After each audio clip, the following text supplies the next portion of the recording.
What's going on, guys, and thank you for tuning in for another episode of JB Trickle RC. This particular episode, I'm actually going to be going over a Super Street build, and you've heard me talk about that class in some other videos. I did a lot of race coverage for that in the 2020 race season. And in this particular episode, we're going to be covering a complete build. Had a good friend of mine and teammate. He decided to build a Super Street for this season, this outdoor season for 2021. So he got a brand new Slash that he actually won at one of the last outdoor races last year at a birthday bash race. So he brought me the car. He had already stripped some of the things out of it. You know, some of the factory Traxxas electronics we don't run in that class. But he gave me a brand new car, as you're going to see in the video. And the only reason you don't see me with a Super Street in my background for this video is A, mine's in pieces. I'm going through mine. And his I've already given back to Michael at this point in time in the video. But anyway, he gives me a brand new Traxxas Slash. I'm going to take you through the process of making that thing a dirt oval car. We're going to change it from a bashing short course racing truck into a dirt oval race vehicle. And I can't express this enough. You're going to hear me say it in the video even more. Before you do anything to your Traxxas Slash at various tracks, because this is a popular class that they race all across the nation, from my understanding anyway. And but there's different rule sets per track. So before you do anything you see in my video as far as like the setup and tuning the car and getting it ready to turn it into a dirt oval car for our area, check with your local tracks. Verify their rules. Make sure you're allowed to do some of what you're going to see me doing. Our track, we're allowed to run limiters in the shocks. We're allowed to run any spring combination from any spring manufacturer on the car. We're able to do that. Some tracks will let you run limiters, but you have to run the factory Traxxas Slash springs. Other tracks, you're not allowed to put in limiters or change the springs. So please, before you do anything you see me do in this video, verify your rules with your local track. But huge shout out and thank you to Michael for allowing me to do this. He actually came to me and said, hey, would you mind building this? It might be a cool episode for your YouTube channel. And I agree. So thank you, Michael. I actually had someone else reach out to me and said, you know, could you do a basic setup and tuning and for a Traxxas Slash street stock? And that's what we're going to do. This is mainly a build, but you're going to see some of the springs. I'm going to talk about, you know, some of the shock oils and the spring rates and things like that. We are going to go over some of that. And I'll even touch on a couple of the tuning aspects for it too. But a lot of that basic tuning information you can view in my dirt oval basic tuning and setup guide a few episodes back. Although that was a purpose-built car used in that episode, that information will still translate over to these rubber tire Traxxas street stocks. In fact, a lot of the stuff I talk about in that other video, you don't have to worry about for this Traxxas street stock. But again, thank you, Michael. But with all that said, guys, let's get right to it. All right, guys, so here we go. We are starting out I want to give a shout out to Shark Bodies LLC. The Shark Bodies is a very popular body. A lot of I'm not even going to say a lot, most of our local guys are running a Shark body. They have a website and they also have a Facebook page. My channel is not sponsored, nor am I sponsored through them, but I'm giving them a shout out because this is a very, very popular body to run. They perform well too. They got a lot of selection. They got late models. They got street stocks. Street stocks, their bodies are sold a lot for the dirt oval and the drag racing side of things. This particular body is a Cadillac CTS V type body. Very cool. This is the one that I also run as well. Now, like I said, this is not my personal car. I've had some requests to do this video, so that's what we're going to do. But just so you know, if you're looking into this for your dirt oval or even your drag racing, they got the Cadillac style body, they got a Mustang style body, a Camaro style body, a Monte Carlo style body. I believe they still got a wagon style body, a lot of cool selections. But anyway, here's the body. This is the one that we're going to be using. And as you can see here, right here is my friend's brand new Traxxas Slash. Still has the tag on it, okay? He actually won this car at a birthday bash race at the tail end of last season. And he come to me and asked if I could put his Super Street car together We call it Super Street. Other tracks call it Traxxas Street Stock, and there's various names for this. Now, I do want to say, again, like in my intro, before you do anything to your car that you see in this video, you need to double check with the your local track, okay? These Traxxas Street Stock classes, Traxxas Late Model classes, whatever, Traxxas Dirt Oval classes in general, the rules and what you're allowed to do at one facility to another varies. Our particular area, we all kind of run on the same package, so we don't have to worry about, you know, changing the rules and things of that nature. But before you do anything that you see in this video, again, like I said in my intro, you need to double check with your track. Some of the various things that could change is you may not be allowed to add limiters to your shocks. You may not be allowed to put certain springs on your shocks. You may not be allowed to do several of those things. However, let me start off this video with saying and going over a couple things I have already done off camera. Before my buddy Michael gave me this car, he had already pulled all the factory Traxxas Slash electronics out. This was a ready-to-run car. It had the standard, I think it's the Slash Titan 12-turn motor in it and brushed ESC and things of that nature. Our tracks are running a brushless setup for these. We have a HobbyWing Justock ESC and a HobbyWing 13.5 Justock motor. So off camera, I've already installed the ESC and installed the motor. We're also running a fixed gear here. Well, somewhat fixed gear. These Traxxas Slashes come stock with a 92 spur.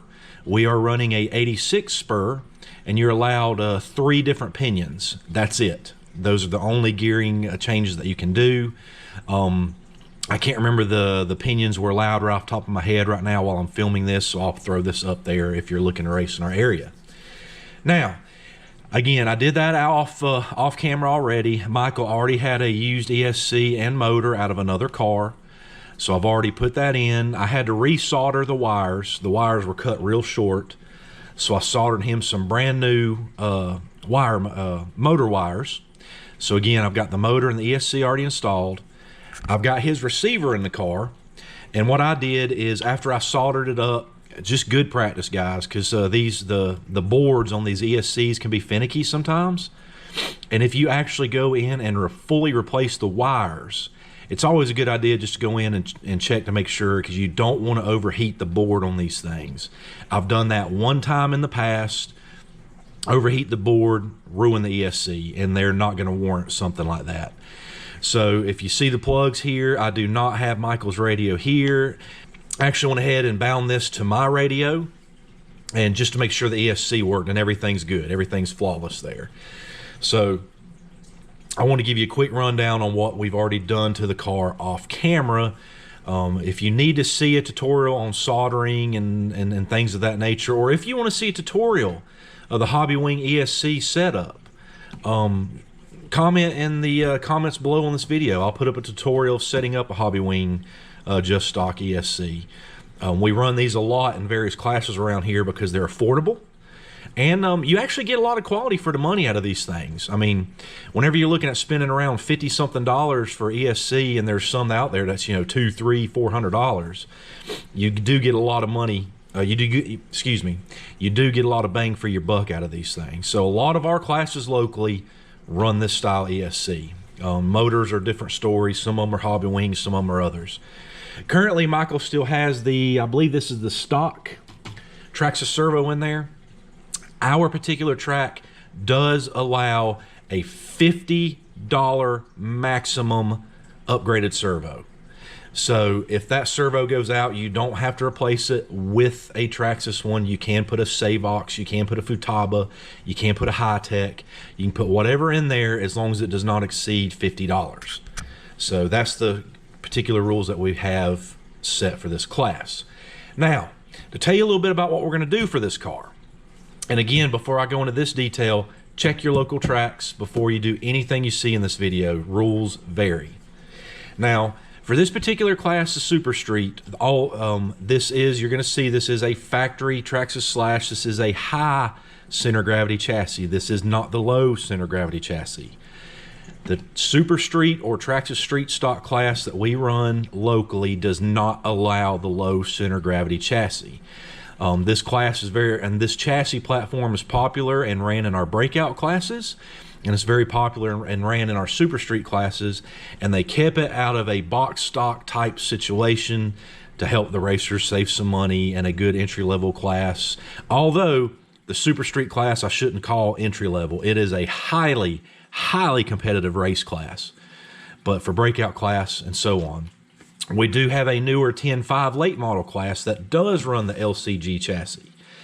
So a lot of this information I'm going to talk about in this video can translate over to that as well, but the majority of things we're going to do in this video is mainly for this Super Street and Traxxas Street Stock high center gravity chassis setup.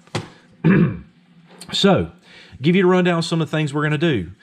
First and foremost, we are allowed to not only add limiters to inside the shocks, okay, because that's going to actually pull the arms up, okay? That's going to lower your center of gravity. Even though this is a high center gravity chassis, by adding limiters, that's going to help lower the overall center of gravity of the car. So we're allowed to add limiters inside the shocks. Another thing we are allowed to do is we are allowed to change the springs in this class for Super Street, Traxxas Street Stock. Now, I like to run, on all the cars that I have built, I like to run the Custom Works big bore springs.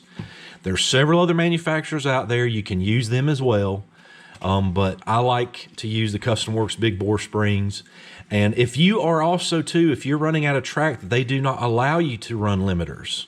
Okay, you have to run the factory length shocks on these. There are other manufacturers out there that you can find that they actually sell additional springs for the Traxxas Slash. So if your track allows it, you're definitely going to want some springs to be able to help tune the car all the way around. Some classes, they're going to tell you it's going to be a box stock class. You have to run what you see here. If that's the case, that's fine, and it is doable, but it's a little more challenging. And then at that point, you're going to have to tune the car based off of shock oils, shock weights, shock oil weights, and then tuning with these clips here. However, again, we're actually allowed to add limiters and run whatever spring kits we want. So again, I'm going to be putting limiters all the way around. And then I'm also going to be running, again, the Custom Works big bore springs. And like I've done in my previous basic setup and tuning videos, I'm not going to go into any particular deep detail about what springs to run where. And again, why, you may ask? Simply because it will translate different from track to track. Are you on loose dirt? Are you on a hard packed, high bite clay surface? It's going to vary. So I will tell you that typically I have been sprung softer on the front and a little stiffer in the rear for these cars. And I'm also generally going to be running a thicker weight oil on the right side of the car. These cars, because it is a short course base, has a lot of sway to it, okay? These things are going to have a lot of roll to it. And to help cancel that, that's one reason why we add the limiters in the shocks. Because what you're going to do is we're actually going to have these arms tucked a little bit. There's still going to have suspension travel. It's still going to be able to work and do its job. But we're going to limit that to lower the center of gravity, and at the same time that is going to slow the body roll and take some of that away from these cars. And again, one more run through. I have typically been, and this isn't always the case, but where I run locally, I have typically been sprung lower weight springs on the front and a little bit heavier weight springs on the back with these cars. And again, I generally run heavier oil, shock oil, on the right side of the car, and I run a lighter weight oil on the inside of the car. That's my preference. That's what I've run with it. I've had good luck out of it. There's several friends of mine that share a similar setup, and everybody's going to tune slightly different. You can take the same setup like I've talked about in the past, put it on 5 different cars, and all 5 of those people are going to have something different to say about it. So this is going to give you a basic guideline, get you in that area, and you'll be able to be ready to race, at least at our tracks and the way that we're running. So that's what we're going to be doing in this video. I hope that you guys find this video helpful. I'm going to take you through the shock building kit, adding the limiters. I'm going to take you through the modification of getting rid of these factory body mounts. We are allowed to change those as well. We're going to be going to some Proline Slash body mounts. I do want to say now, if you're watching this video and you want to run the same body mounts, this is a 2-wheel drive Slash. Make sure that you're going to run the 2-wheel drive Slash body mounts. There is a substantial difference between the Slash 2-wheel drive and the Slash 4x4. Proline makes body mounts for both. Make sure you get the correct one. We're going to add the limiters, going to build the shocks. We're going to go ahead and get the car pre-sprung. Going to modify, or not modify, we're going to change to the Proline body mounts. I'm going to get everything hooked up to where whenever Michael gets his car back, all he has to do is bind it to his radio and he'll be ready to set it on the track and go racing. I'm not painting a body, but I am going to go ahead and pre-mount the body for Michael. And I'm going to show you my method of kind of marking the body and how to, you know, get everything centered and how you want to mount it. I'm probably going to go ahead and pre-trim it for him too. So I'm going to hand this car back to Michael race ready. All he'll have to do is bind it and hit the track and go run some practice laps with it. But anyway, guys, I appreciate y'all checking in on the channel. I appreciate the positive feedback I've been getting, and I appreciate all the requests. And again, if you've got some others, you know, you want to see some HobbyWing ESC setup tutorials, things of that nature, hit me up in the comments section and we'll see what we can do. But with that said, guys, let's jump right into this. We're going to turn this thing from a Traxxas short course truck into a Traxxas dirt oval race car. Let's get to it. All right, guys, I want to go ahead and show you too, just to help you out some whenever you start your build, if you're allowed to run limiters, things of that nature. I try to simplify my videos and let you know what I use in it. That way you can have a starting point. Several manufacturers are going to make different things that I use, but I try to call out what I particularly use to help you out in the long run. So the actual limiters that we're running is or at least I like to run, are the JConcepts big bore limiting kit. And what they come with is a pack of, I forgot how many they come with, but you get some that are 1/4 inch spacers, the bigger ones like you see here. They come with some that are half size 1/8 inch spacers as well. I happen to have several of these left over from some previous builds, so I'm going to be able to put these in my buddy's car as well. I don't have the package to show you right now, but what I am going to do is I'm going to throw the part number in the description right here to help you out. That way you'll know what you need to get. So anyway, here they are. And typically what I'm going to do is I'm going to take 2 of the larger spacers that the kit comes with, and we're going to be adding limiters equivalent to about a 1/2 inch all the way around on the car. Seems like a lot, but that's going to lower the center of gravity of the car, and this car will still have plenty of suspension travel. We've been running it this way in the cars, been having a lot of good luck. You can add more. You can add less if you wanted to. We can go to one of these and one of the 1/8 inch to have a little bit less movement. But generally what I've been doing is I've been building these things with about a 1/2 inch of limiter and all the way around in the cars. That will help pull the suspension up, and it's going to lower the overall center of gravity of the car, and the suspension will still have plenty of travel. And also what I generally do too, since I go for a pretty big swing here with a 1/2 inch limiter all the way around. What you can do if you feel like you may need to add more or take a little bit of that away, and basically what I'm saying is increase the travel of the shock or decrease the travel of the shock a little bit more. What I like to do is tune with the eyelet, the bottom eyelet of the shocks, because this little eyelet here is going to be threaded onto the shock shaft. And as long as you don't bury it whenever you're building these things, you can leave a little bit of room where you can take some away or add some to it, and that you can actually adjust your overall length or your overall shortness of the shock just by taking a few turns off or on the eyelet as well. So that's what we're going to be doing there. And again, I just want to give you that rundown explanation before we actually get into the shock building. Alrighty, everybody, let's go ahead and get some more things moving with this thing here. What you're going to see here is we got the factory Slash body post mounts, and what you're seeing right there is that is the Proline.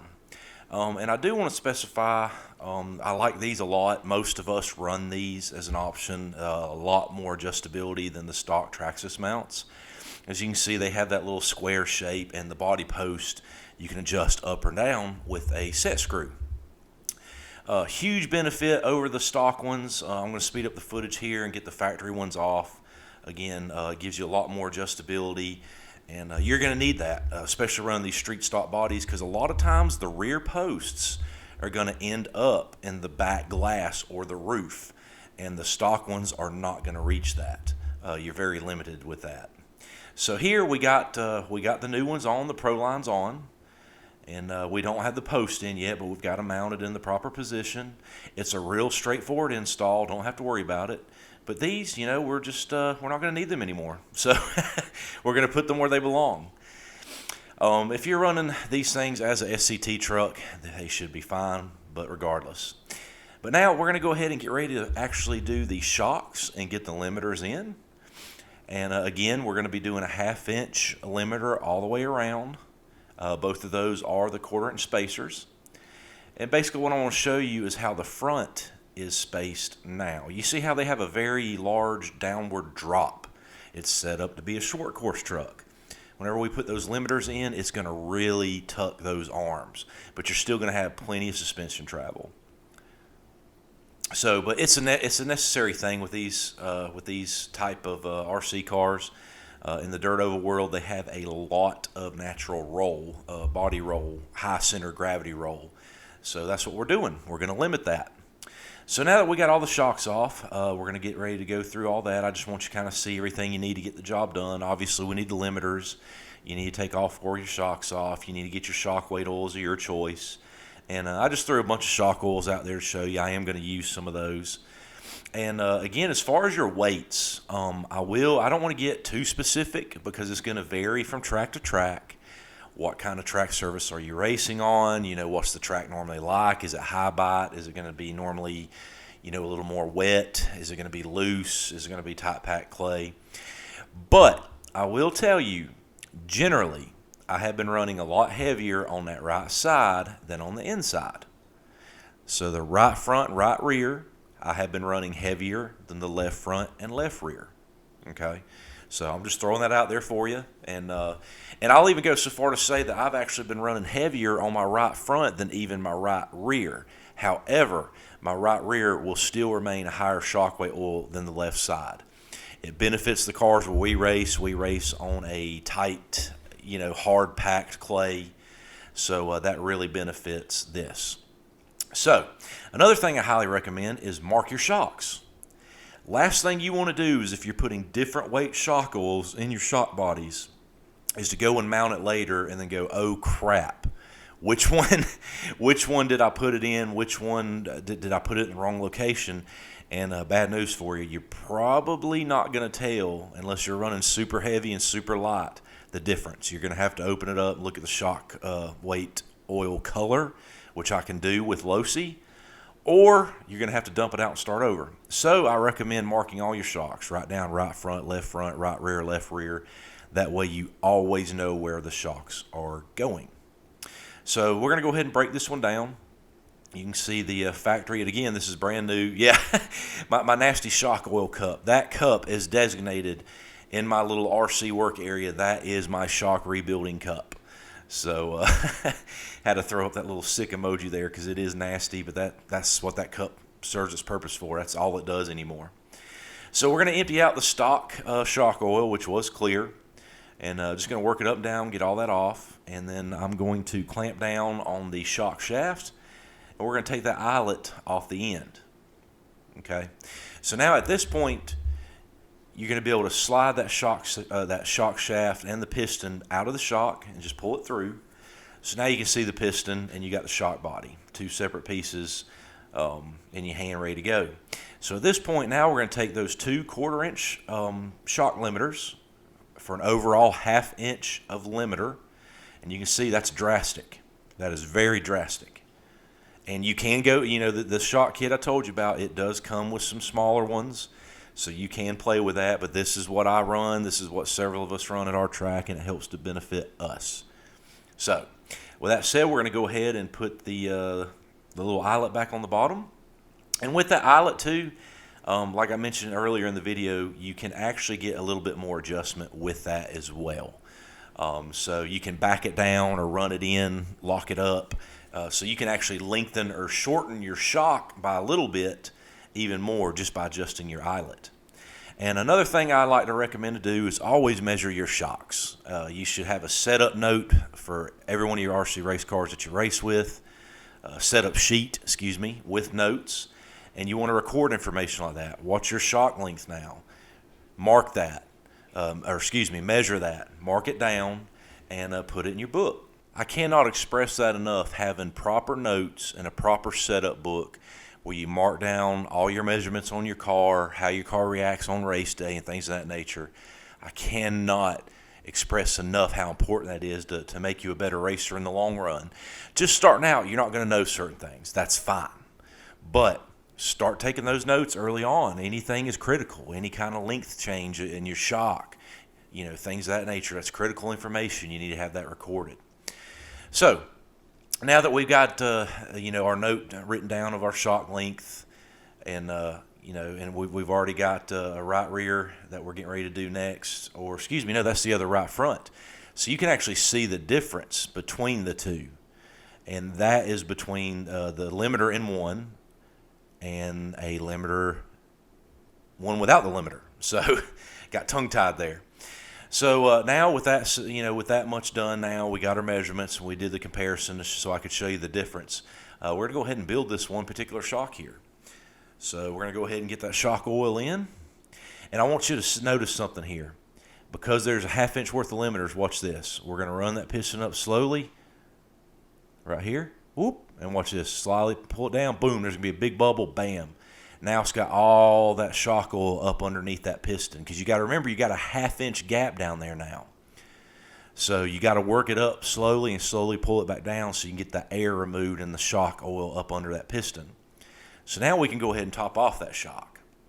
And again, like before, we're going to go ahead and work that up and down kind of slow. We just want to get those last little bit of air bubbles out. You can see them kind of coming up to the top there and a bunch of them popping as it gets to the surface. And then we're going to get the rest of those out whenever we actually screw the cap down and secure it. That's one thing I do love about these Traxxas Slash shocks. These things are like some of the easiest shocks there are to build. These things have never really given me that hard of a time.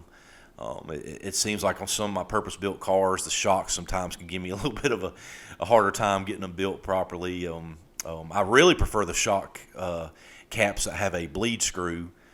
But my purpose-built cars do not, nor do these Traxxas ones, but for whatever reasons, these build easy. So I'm going to go ahead and put that diaphragm on the top. You're going to see some shock oil come out. And then I'm going to kind of push that diaphragm in and then lay it down, and what that's doing is getting some more of that excess shock oil out. I'm going to do that a couple times, just trying to work some of it out. You are going to see shock oil coming out when you build the shocks. Just be prepared for that. So now that we got that pretty much seated, we're going to get the cap ready. Okay, and then what we're going to do, I usually kind of back the cap a little bit until I can feel it seat on the thread, and then I'm going to run it down nice and slow. So let's go ahead and get that cap on. See, I went back once. Okay, I'm going back again. I was waiting to feel it kind of seat on that top thread. That way I know the cap's, on straight. And I'm going to push that piston up, and then I'm going to slowly start turning that cap down. And you're going to see some little, it may be kind of hard to see in the video, but you're going to see some more oil kind of come out a little bit. And you're going to see some little air bubbles popping. And that's, some of the excess oil and the air pockets and all that stuff kind of coming out as we're sealing up that diaphragm with that shock cap. So right there you can see some of that excess shock oil coming out. I'm just taking it a turn at a time. If you run it down just hard and quick, you're probably going to have that shock pretty much locked in the extended position, because you're going to have too much air in the shock with the shock oil, and that's just going to lock it down. You don't want that. So now I'm going to pull that back out, and then you can kind of see whenever I push the piston back in, it didn't just spring back out. If it's got a little bit of spring back, that's fine. But it needs to be slow, and it shouldn't extend all the way on its own. But if it's got a little spring back, it's fine in my opinion. Some other people may tell you different, but I'm fine with it. So at that point, I'm going to slightly torque. It looks like I'm putting a lot on that cap, but I'm not. My hands are slick from shock oil now too. You see that thing just has just a slight little bit of spring back right here, but it's real slow, and that's it. it doesn't go all the way. That's fine. The shock's going to be fine. If you were to push that piston in and that thing shoot out, redo it. Okay, you got too much then. Now, I also want to show you too on these stock slashes, they got these little rubber bump stops on there. That's, we don't have to worry about that on dirt oval. That's really to help protect them, whenever you're driving this thing as a short course truck, jumping off of, ramps, or if you're racing on a off-road course, things of that nature. We don't need it on the dirt oval world, and that's just going to limit some additional potential shock travel. So we're going to throw it to the side again with the factory slash body mounts. So at this point here, we got limiters in all the shocks. Everything is looking good. All the shocks are marked, as we talked about before, so we know what location that they're going to go on. So we're good to go there. And that, again, I really recommend doing that. It's going to help you out in the long run. Now, what I have here is I'm running the Custom Works big bore springs, okay? And again, I'm not going to really specify which color to put on which corner, because guess what? Just like we talked about many times before, just like with the shock weights, it's not going to benefit you to tell you my setup for my direct track if you're watching this and you're racing somewhere up north where it's going to be a loose dirt situation. Or if you're racing somewhere where it is going to be, just a different track scenario. It's going to vary, okay? It just is. So for the sake of the video, we're throwing some, these are still Custom Works big bore shocks. These are still Custom Works big bore springs. And going to put the blacks, let's see here. Yeah, the blacks on the rear and the reds on the front. So just for the sake of the video. But there we go. Our shocks are complete. We got everything on there. And you also notice I still put some spacers on those shocks. They are necessary. That's something you're going to have to play with. But I typically have a spacer on both rears. And I typically have a small spacer on the left front and a medium-sized spacer on the right front. That's my kind of zero. And you can go from there. Also here, now you can see how those front arms are tucked and the rear arms are slightly tucked. And you may be thinking, oh my gosh, that's way too much. But look at this. I'm going to show you. Look at all that suspension travel. You still have plenty of suspension travel, especially for a dirt oval car. I'm going to show you the front too. That's plenty of suspension travel.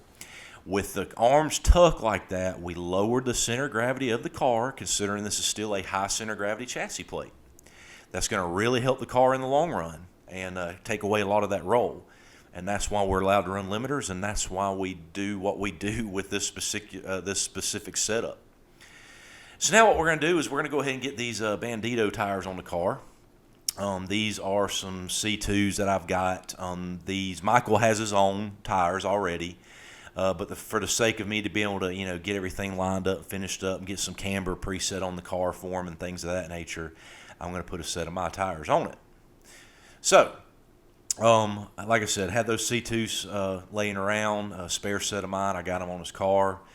So, now we can kind of finish the baseline setup and get everything hooked up. You can kind of see some stuff laying loose here and there and things like that still. But one thing I do want to talk about is the camber of these cars too. All right, there, here I'm showing you the spring or spacers too. So on the spacers, again, like I said, I'm generally going to have some like a large spacer on both rears, a medium spacer on the right front, and a small spacer on the left front. That is my zero. That is my baseline. I tune from that. The biggest factor is, look, you see how that's slapping the ground right there? If it's doing that under throttle, you need to put some more spacers in it, okay? If you're slapping that back end down on the ground during a race, you're scrubbing off speed and you're hurting yourself, so you may have to space the rear up a little bit. The front, I have never really had that problem. I've even ended up running no spacers on the front. I never seemed to have that problem before, so that's a big thing to look for. I just want to call that out for you guys. That way you would understand. But let's talk camber on these cars. First off, I want to say these Traxxas Slashes have a ton of play in those wheels. I'm willing to bet that there's probably 3 degrees of play either which way. I camber gauge these cars for the baseline setup. And I will go ahead and baseline them like one of my own purpose-built cars. I'm going to be running 1.5 positive and negative. And that's that's my baseline. Right here's the turnbuckles that you would adjust on this Traxxas Slash to adjust your camber. Now, with that said, I'm going to put my baseline camber on this car using the camber gauge. But that camber gauge is, I'm not going to say useless, but it's as close to useless as you can get. Because again, this is a Traxxas Slash. There's still a lot of play in that suspension, how that front end sits. So we are going to finalize that camber by looking at the tire pattern after your first run in practice. You will adjust it until the perfect contact patch is going across the entire tread of the tire. If you're mudding up on the outside or inside, you need to adjust the camber. Now we got the shark bodies. This is the Caddy Shack. It's basically a replica of like a Cadillac CTS V. Super cool body. Huge shout out to Shark Bodies LLC. I try to give every body manufacturer that I use in my videos a shout out. Not sponsored. I'm not sponsored by any of these guys, nor is my YouTube channel. But I do like to give them a shout out because Shark Bodies LLC makes some fantastic bodies, and they make them for the drag cars, your street stock buggies, late model buggies, and these Traxxas Slash. They've got the basically 8-scale street stock bodies or late model body options as well. I run them a lot on my Super Street. I have tried some other manufacturers, but Shark Bodies LLC is one of my personal favorites. So, as you can see, I got the body laid up, and we got our holes marked for the body posts, and I've already used my reamer to put the holes in the body. Now, one thing I want to call out with these Proline body mounts is you're going to have to drill those body holes kind of big. And you'll see what I'm talking about if you look at the Proline body mounts before you mount the body. Because those screws are going to stick up a little bit, and those holes need to be big enough so that that little part right there on the cap can actually thread down and seat itself on the body post itself. So I'm going to spin that pretty much until it stops. There's like a little rubber O-ring, so you'll feel some tension. But it actually sits down and makes contact to the body post itself. But there you have it. So now we got the body mounted up, and we're pretty much ready for the trimming process now. We got to cut out the wheel wells. I've already trimmed the main flashing off the body, but we're going to mark the wheel wells and then get those cut out as well. And my method, if you guys probably remember from some of my previous videos, especially the Halloween Havoc painting tutorial video I did, I talk about this same concept. This is my method. Not everybody's going to agree with it. Not everybody, everybody's going to have their own method, and that's fine. But what I do is I set up a spare tire the same size, the one that's mounted on the car.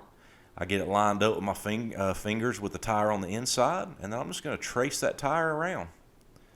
And boom. So now we got a real nice tire trace. And I'm going to do that on all 4 sides. Going to get it lined up with my fingers on the inside, touching the actual tire that's mounted to help me get the tire lined up, and boom, just trace that tire around. They actually sell a tire wheel well cutting jig you can buy.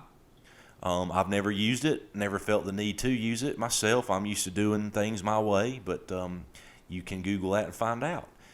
But look at that beautiful thing. Now we got a race car. Michael, we've now turned his Traxxas Slash from SCT truck to a dirt oval race car. He's still going to have to mount his wing and get it painted. Obviously, I'm not going to have to paint this body, but it's mounted. It's ready to go. All he's got to do is lay his paint, bind his radio to this, and it's ready to go. But I do appreciate Michael allowing me to do this again. But again, I'm going to have a little bit of fun here. Since I wasn't going to paint this body for him, I'm going to go ahead and draw his number on there. Michael's he's formerly running the number 229, but he is now running the number 48. And he's got a couple reasons behind that, but it's a cool number. Fits with the team because he's a new member of our race team as well. And now that we got all this done too, I got to have a little bit of fun. I'm going to go ahead and sign this to Michael from JB Trickle. Give him a little autograph on that body so he can go and paint it himself whenever he's ready. Just a little bit of humor. He don't know I'm doing this until he gets the thing. So there you go, Michael. That's for you, buddy. My autograph. Save that film.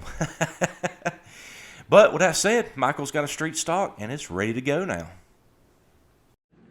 Well, guys, I hope you enjoyed that video. And again, we took Michael's Traxxas Slash, turned it from, you know, a basher or short course race truck into a dirt oval racing machine now. And I just want to say again too, with that particular class, it's one of the more affordable classes that we have, and it's fun. It's that same platform you can run several different classes, and there's like a natural progression for RC dirt oval racing, even for paved oval stuff. But like if you get a Traxxas Slash, you can run the novice classes, at least here locally. Then there's like a super street class, highly competitive class. There's a breakout class. There's a 10.5 late model class, and there's a mud boss class. All use this Traxxas Slash based chassis platform. So a lot of the stuff you see in this video can translate to some of those other classes. Some of those you're not allowed to change the springs in, so on and so forth. But if you're looking at getting into dirt oval racing, that's a good platform to start with. It's a good entry level. You go from that, and then you can work your way up, and then, you know, get into the purpose-built cars, 21.5, 17.5, sprint cars, so on and so forth. But lots of good racing. You're going to get to see that this year, even more so than last year, with the channels moving and the filming and everything's coming a little easier with each episode. So we're going to get to cover a lot of that this year, and I'm going to also try to be more specific this year. In some videos, I'm not going to cover the entire race night. I may cover one specific class. You might get to see the novice class. You may get to see the breakout class. You know, there's several different ideas and filming formats I want to try this year. Because again, this channel is not just about me. It's about all of you. It's about the racing community. It's about to help promote what we do, make us grow, you know, give the track support, give your local hobby store support. This is something for us to, you know, just try to get people involved with and have fun. We live in a very, very digital age now, and kids are always doing this on their iPads or whatever. And there's nothing wrong with that to a certain degree, but this is something that you can get out and do with your family, make it a family event, and have a blast. Going to be trying to get my son out to race some this year as well. But anyway, guys, again, I greatly appreciate each and every single one of you, and I'll catch you guys next time.